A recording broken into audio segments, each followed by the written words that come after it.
This is my fifth Hacks Hackers media party, but I want to do a little exercise because, for one thing, these types of events can be very butt intensive. You sit a lot on your butt and don't get up a lot. But what I want you to do right now is that I want everybody to stand up, and if we can get the house lights on a little bit, I want to see everybody stand up because we're all here this year in 2016. Okay, yeah. You guys are all here. Congratulations for making it to the 2016 media party. Now, what I want you guys to do, okay, what I want you to do is, if you were not here last year, then have a seat. Okay, you guys that are all standing, you were all here last year, right? Okay. Now, if you were here in 2014, if you were not here in 2014, have a seat. All right, now we're getting to the hardcores. 2013. Okay. 2012. All right, now this is the core of the media party. And the original was in 2012, right, Mariano? Yeah, so you guys should all give yourselves a big round of applause for being at all of these events and making this thing happen in such a fantastic way. I'm so proud to be part of this, and I'm overjoyed to be with you once again. This is my favorite event of the entire year, and I go to a lot of journalism events. So the first thing that makes me love the media party is the whole idea of how the ratio of the signal to noise at this event is so great. There's very little bullshit that happens here, and I love that. As a matter of fact, it reminded me of the Woody Allen movie, Annie Hall, where Annie Hall is talking with Woody Allen. They're in a line in a movie, and there's this guy that comes up talking. Can I show the clip? Hopefully we'll get the clip running here. Well, anyway, let's see. We'll hopefully get it. Technical problems, always. Okay. We had to do this offline last night, but suffice it to say that in the clip, what happens is that Woody Allen is very angry because there's this guy behind him who's talking a lot about Marshall McLuhan. He's like, Marshall McLuhan is this, and Marshall McLuhan is that, and Woody Allen's like, I can't stand this guy. This guy's an idiot. And finally, he says, well, I happen to be a professor at Columbia University. I talk about television. And Woody Allen says, well, oh yeah, well, I happen to have Marshall McLuhan right here. He pulls out real Marshall McLuhan onto the stage. And Marshall McLuhan goes to the professor and says, you know nothing of my work. You're an absolute idiot. And Woody Allen says, see? And that's how I feel when I'm at Media Party, because the quality of the speakers, the quality of the participants is so high. It is so amazing. And it's one of the very rare events where you can actually just walk up to people who are doing some amazing things and actually just pick their brains about things that you might have in common with them. And that, for me, is incredibly valuable. So we talked about Marshall McLuhan. And I want to actually start with a favorite quote of mine from Marshall McLuhan, which is that we shape our tools, afterward they shape us. And this is especially true for journalism tools, because what has happened over the past few years, in my opinion, is that journalists have not given enough thought to the way that they make their tools. Instead, we tend to use the tools that are available to us. We don't have time or money or the team to really make the right tools for the job, and so we end up having to make do with what we've got.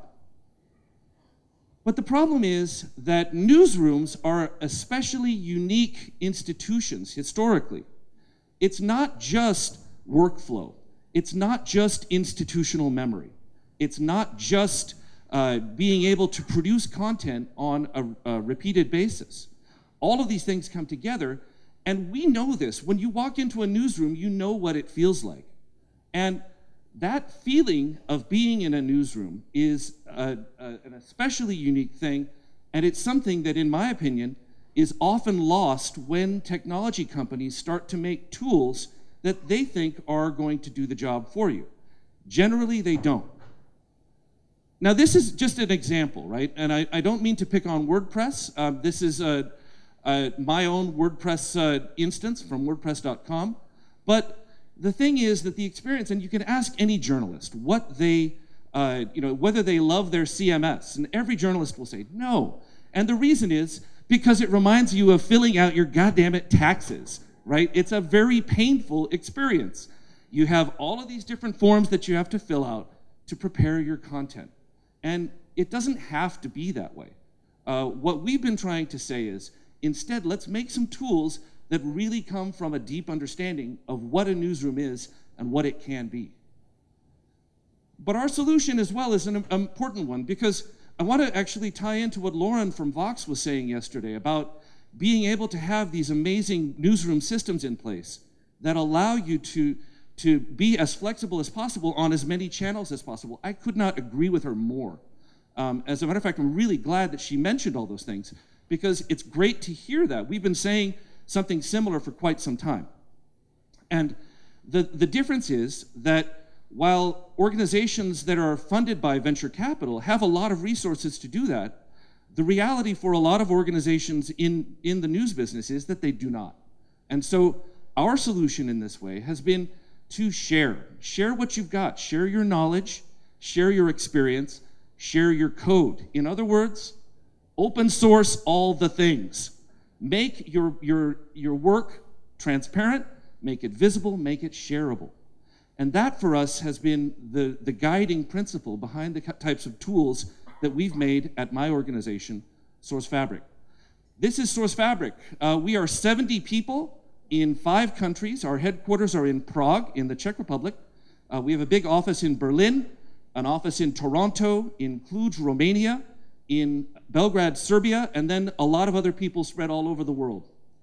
And what we do is we make tools for newsrooms, and we make them all open source. One of our newest projects is something that I will be talking about later today. My workshop is at 5 o'clock, and I'll be talking about live coverage. Not just live blogging and not just video, but everything around live coverage. Because one of our current projects that we're working on right now is with the Spanish news agency EFE and with the German news agency DPA in a project that's funded by Google's Digital News Initiative.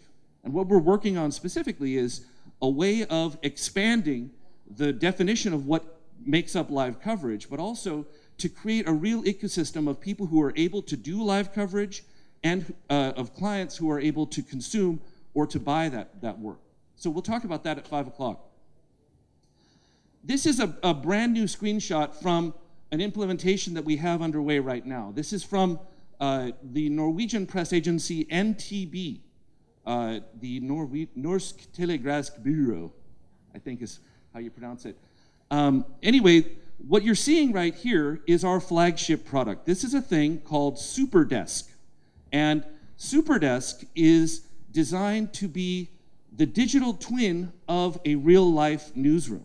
And so what we have built with Superdesk is something that, for example, has desks. It has assignments and story assignments. It has an archive of articles. You can compare articles with each other. You can ingest articles from wire services. You can send out articles in many different forms as well. You can create packages of content. So with the Norwegian press agency, this one is one that we are working on. It will probably be implemented in 2 weeks. Last week, we completely redid the newsroom at the Australian Associated Press, which is a newsroom of about 800 people. And they are now not only running on Superdesk, but they are active participants in the open source process. And so they are contributing code, they're contributing know-how, they're contributing funding, and they're coordinating with other players to create a better tool, not only for themselves, but for lots of other organizations.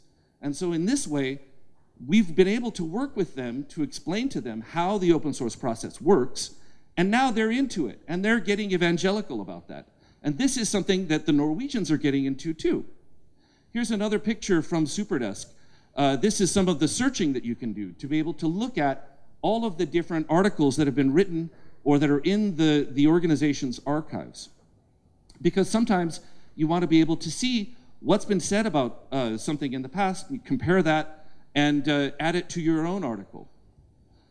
The Superdesk system allows for a lot of different handling of images and of multimedia to be able to create packages of content that can then be sent out either as a zip file or as newsml, which is the industry standard when it comes to news exchange formats. One of the cool things that we did with the Norwegian press agency was that we were able to integrate Superdesk because it is open source. We were able to integrate it with a very large picture library software package called ScanPix. And we were able then to integrate in such a way so that all of the ScanPix articles are visible to all of the journalists in the newsroom, and all of that is searchable through the Superdesk interface. So now ScanPix is feeding the image archive of Superdesk. And the reason that all of this becomes possible is because the journalists and the technologists at NTB are able to go into the source code. They're able to go in and hack this and make it into what they want. And that is a big change in the way that these types of tools have worked. There aren't a lot of these types of systems that have been open source. So every Hacks Hackers media party that I've been to, I always bring something new. Last year I brought a project that we were working on called Verified Pixel, which was a tool for the automated verification of digital images. Yeah. All right. Love it. Woo.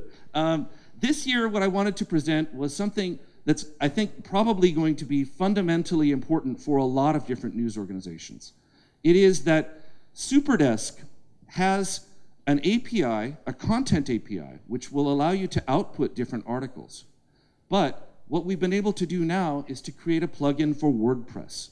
And so, so people ask me, how does that work? And I was like, have you ever seen the movie Alien? They're like, yeah, I've seen the movie Alien. Well, you know when it does this, right? Well, that's kind of how Superdesk works with WordPress. In that we're feeding the host, in this case WordPress, with all of the article content. And we're pushing the articles to WordPress via the WordPress API. Now, I mean, obviously this is not a great image, and I have to apologize to the WordPress team and all you WordPressistas out there in this way, but it's the beginning of what I think is a very important relationship, because there are so many people that are using WordPress for journalistic purposes.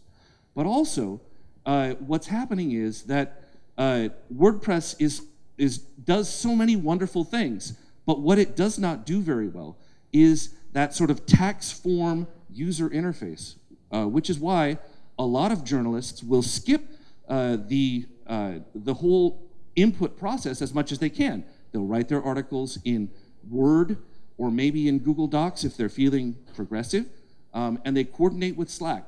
With a tool like Superdesk, you have all of that in one place.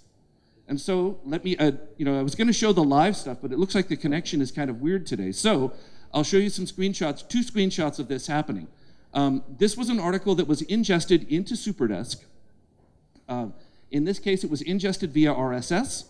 And so the article was prepared in Superdesk and then published, and it immediately just shows up in the WordPress Superdesk demo. So this is an area that we're working on. It is very rudimentary right now, but we expect to see a lot of development in this area. And we expect to continue working very intensively on not just making Superdesk work with WordPress, but working with a lot of other CMS platforms as well, because we think that we've addressed one of the hardest parts in the news business, which is the fundamental existence of a newsroom. So with that, let me leave you with a wish, which is that the spirit of the media party is one of openness and transparency and sharing. And I want to see that continue to grow and to be able to share what you've got so that we can all do better in what we do. So thanks a lot.